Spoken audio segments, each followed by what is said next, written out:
Hello guys, welcome back to another video at TechBits. Today I'm starting my first project on the channel rather than boring you guys with the usual talk and stuff.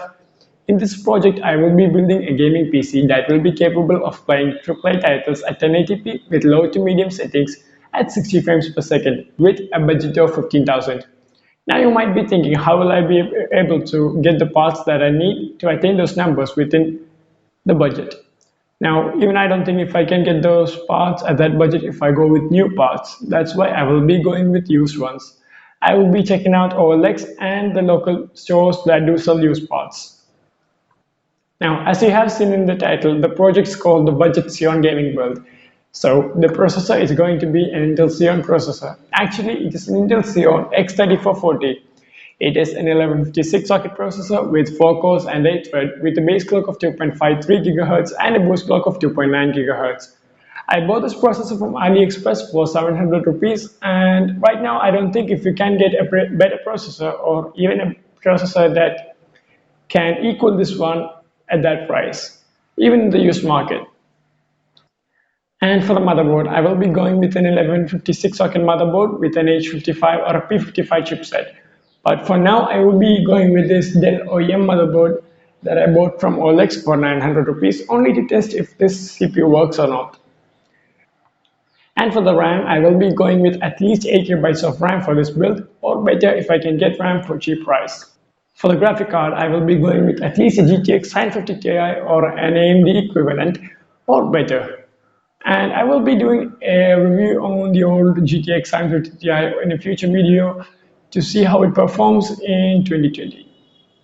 So as everything is said and done, let's boot this thing up and see how it performs.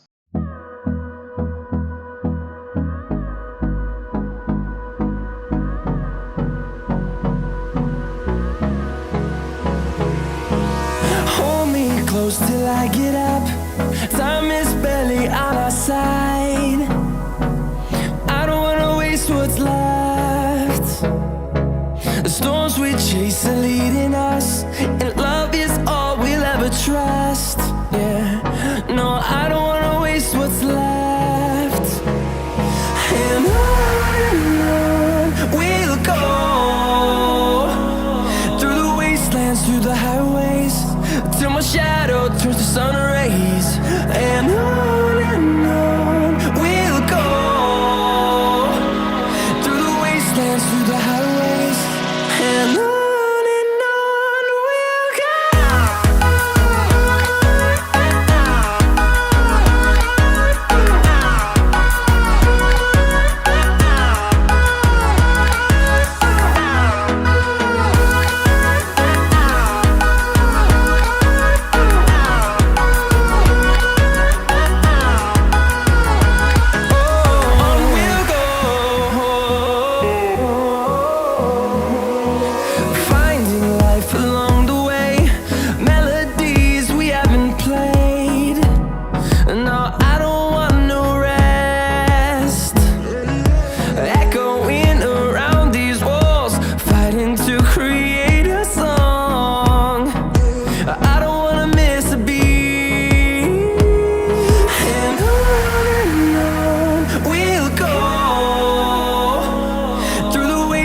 Through the highways, till my shadow turns to sun rays. And on we'll go, through the wastelands, through the highways, and on we'll go.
So guys, this is IDA64. It is a CPU stress testing software. I use it to stress the CPU to see how much the temperature rises.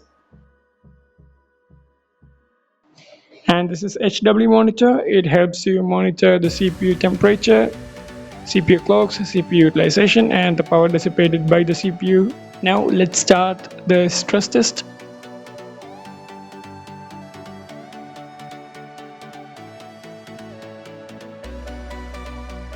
Now you can see here, this is the average temperature of the CPU.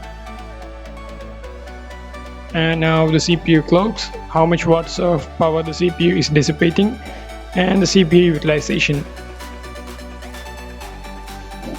Now I'm going to run the stress test for a few minutes and see how much the temperature rises.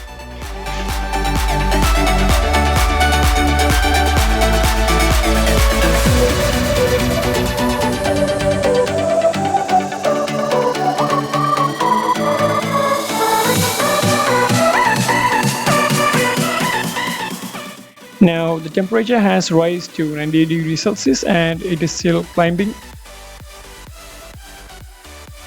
And there is a temperature known as the thermal junction temperature or TJ max temperature. This temperature is the maximum temperature the processor can climb, and once the processor climbs to this thermal junction temperature, that is for this processor it is 99 degrees Celsius. Once it climbs to 99 degrees Celsius, the processor thermal throttles. That is, it reduces its performance to keep the temperature at 99 degrees Celsius.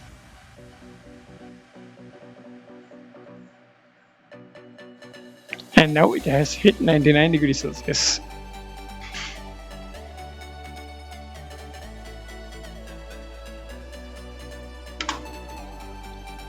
The problem here is that the cooler that I am using is an Intel stock cooler which is only capable of dissipating a 65 watt TDP processor, and the XEON being a 95 watt TDP processor, the cooler is not able to dissipate the amount of heat produced by this processor.